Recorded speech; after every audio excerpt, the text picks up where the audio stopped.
structured approach of goal setting works, how it can enhance therapeutic outcomes, and discuss its application in therapy. So, what is the GROW model? The GROW model is a structured approach to goal setting and achievement. It provides a clear framework that helps individuals to identify their objectives and develop strategies to reach them. This model was developed in the 1980s by Sir John Whitmore, who was a pioneer in the field of coaching. His work has significantly influenced how the goal setting and coaching are approached today. The GROW model consists of 4 stages: goal, reality, options, and way forward. Each stage serves a specific purpose in the process of achieving goals. We'll explore each of these stages in detail as we move through the presentation. This model is highly versatile and is used in various fields, including therapy, executive coaching, and leadership development. Its adaptability and effectiveness makes it a popular choice for individuals seeking to facilitate growth and improvement in their personal and professional lives. So, how can it benefit people, as in clients and therapists, in the therapy setting? First of all, the GROW model fosters a collaborative approach in therapy. It encourages active participation from clients in the setting and achieving their goals. So, this partnership between the therapist and the client enhances engagement and ensures that the goals are meaningful and align with the client's values and aspirations. Secondly, using the GROW model in therapy can lead to improved outcomes. By providing a clear structure and a roadmap, it helps clients to make steady progress towards their goals. So this model emphasizes on realistic assessment and actionable steps that ensures that the goals are achievable, which increase the likelihood of success. Thirdly, the GROW model can significantly increase the client's motivation. When the clients are involved in setting their own goals and developing their own action plans, they are more committed to the process. So this sense of ownership and autonomy can drive motivation and perseverance even when challenges arise. Lastly, the GROW model also enhances reflection. So each stage of this model encourages clients to reflect on their current situation, explore options, and consider their next steps. This reflective practice helps clients gain a deeper insight into their thoughts, behaviors, and patterns, which is crucial for personal growth and development. Now, let us look at the first stage of the GROW model, that is goal. In the goal stage, the primary task is to identify the client's goal or a desired outcome. This involves having a clear conversation with the client to understand what they want to achieve through therapy. It is important that the goal is something meaningful and motivating for the client. To ensure that the goal is well defined, we use a SMART criteria, that is specific, meaning that the goal should be clearly defined. M stands for measurable, that is the goal should be able to be tracked and measured to monitor the progress. A stands for achievable, wherein the goal is realistic and attainable within the client's capacity. R stands for relevant, wherein the goals have to be meaningful and aligned with the client's broader life objectives. T stands for time bound, wherein the goals have to be set within a specific time frame for completion. So as we define the goal, it is also crucial to explore any underlying assumptions or biases that the client might have that may impact the goal achievement. So this involves encouraging the client to reflect on their beliefs and attitudes that could either support or hinder their progress. So understanding these factors can help in setting more realistic and attainable goals. To facilitate this process, we use open-ended questions to encourage the client reflection and exploration. So questions like, what do you want to achieve through therapy? What would success look like for you? And how will you know that when you have achieved your goal through therapy? So these questions can help the client think deeply about their desires and clarify their objectives. The next stage is called R, that is reality. In the reality stage, we explore the client's current situation and circumstances that are surrounding their goal. This involves having an open and honest discussion about where they are currently in their lives in relation to where they want to be. Understanding the present context is crucial for setting realistic and achievable goals. It is also important to identify any obstacles, challenges, or barriers that might prevent the client from achieving their goal. These could be internal factors such as self-doubt or lack of skills, or even external factors like environmental constraints or a lack of resources. Recognizing these barriers early on helps in planning strategies to overcome them. On the flip side, we should also consider the client's strengths, resources, and support systems. So what skills do the clients or the abilities do they possess that can already help them? What are the external resources or support systems that they can draw upon? Highlighting these positive factors boosts the client's confidence and provides a solid foundation for moving forward. Finally, providing an objective feedback is the key to helping the clients develop a more realistic understanding of their situation. That means offering an honest and unbiased assessment of where they're currently standing based on observable facts and evidence. Objective feedback helps the client see the situation more clearly and make informed decisions about what steps to take next. The next stage is the O, that is options stage. In the GROW model, in the options stage, we identify a range of possible courses of actions and solutions. For instance, if the client's goal is to manage stress better, they might consider various strategies like regular exercise, meditation, dietary changes, or adjusting their work schedule.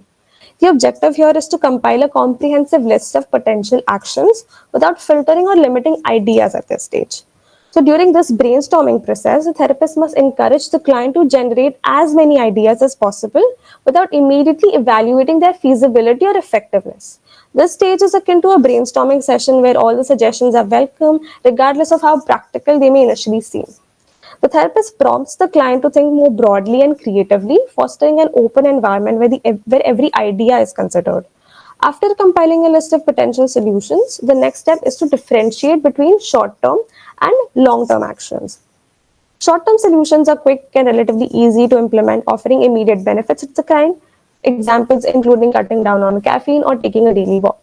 Long term solutions, however, require more time and commitment to establish, like developing a regular meditation practice or making significant lifestyle adjustments.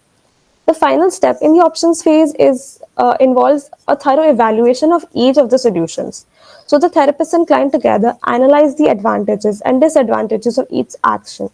For example, reducing the caffeine might help lower the anxiety levels, but it could also lead to initial feelings of fatigue. Similarly, while meditation can enhance the mental clarity, it might be a challenge for client to incorporate in the daily routine consistently. So by weighing the pros and cons of each option, the client can make informed decision about which one is the most practical and beneficial for this specific situation. Then the next stage is the way forward stage.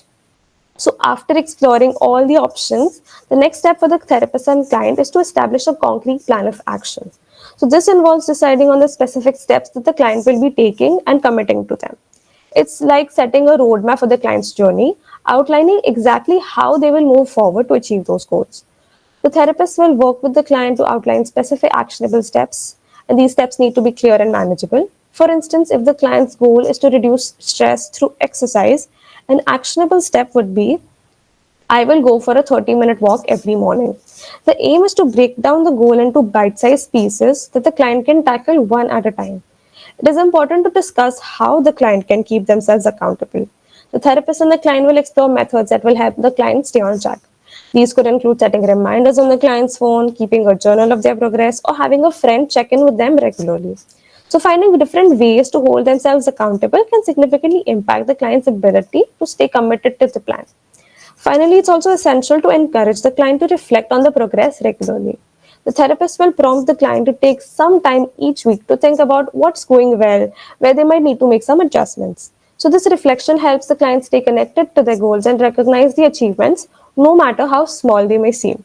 So, regular reflection is a key part of the journey to reaching their overall objectives. Now, let us look at how this can be applied in a situation. So, as mentioned here, after different questioning, it is determined by the therapist that the main goal is to reduce the client's anxiety levels. So, that's a great starting point because now we have a clear objective that helps us focus on what they want to achieve. So, now the next step would be that the therapist needs to get a good understanding of the client's current situation, and this will help them describe their anxiety symptoms, what triggers them, how they affect their daily life. This could include things like feeling overwhelmed at work, maybe difficulty sleeping, or having physical symptoms like a racing heart. By digging into how the anxiety impacts them, the therapist can see how and what they're dealing with. With a clear understanding of the client's reality, the therapist and client then explore the various strategies to address the anxiety. They consider the options like mindfulness exercises, which can help the client stay present and calm. Cognitive restructuring is another potential strategy, focusing on changing the way the client thinks about the stressful situations. Additionally, lifestyle changes like improving the diet and exercise routines are explored. The goal here is to brainstorm a wide range of ideas and identify which strategies resonate the most with the client.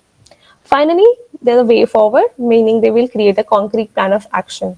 The client commits to practicing the mindfulness exercise daily, which may involve spending a few minutes each day on focusing on their breath. They also decide to join a support group, providing the community of individuals who will understand their experience. Additionally, follow up sessions are scheduled to review their progress and make any necessary adjustments. So, by committing to these four different steps, the client is taking proactive measure to reduce their anxiety and improve their overall well being. Here is a worksheet that could be of help. I'll send the link of the worksheet in the chat box so it's easily accessible. So, more questions here can be included in each part. For the goal part, you can ask questions like what do you want to achieve from our sessions? What would success look like for you? How will you know you've achieved your goal? For reality stage, you could ask questions like what is your current situation regarding this goal?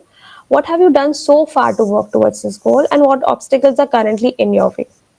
Then for the option stage, we can ask questions like what could you do to overcome the barriers that you've identified? What are the pros and cons of each option? Who might be able to help you? And what would happen if you did nothing? And for the way forward stage, you can ask specific questions like when will you take these actions? What actions will you take next? What might get in the way and how will you overcome this?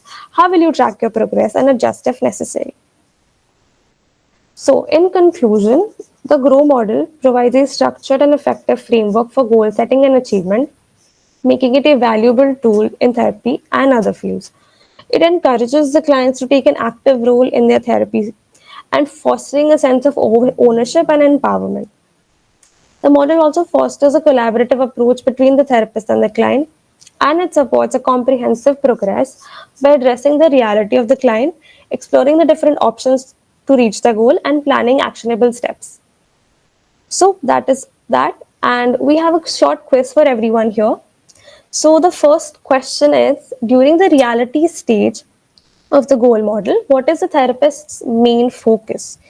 Is it A, setting actionable steps, B, defining the client's goals, C, understanding the client's current situation and challenges, or is it D, brainstorming possible actions?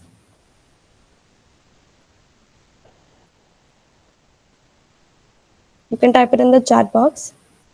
Okay, the answer is C, C, yes. So the reality stage includes understanding the client's current situation and challenges. The correct answer is C. The second question, how does the GROW model benefit the clients in therapy? Is it A, by providing a structured framework for setting and achieving goals? B, by encouraging the clients to take an active role in their therapy? C, fostering long-term personal development and problem-solving skills? Or is it D, all of the above?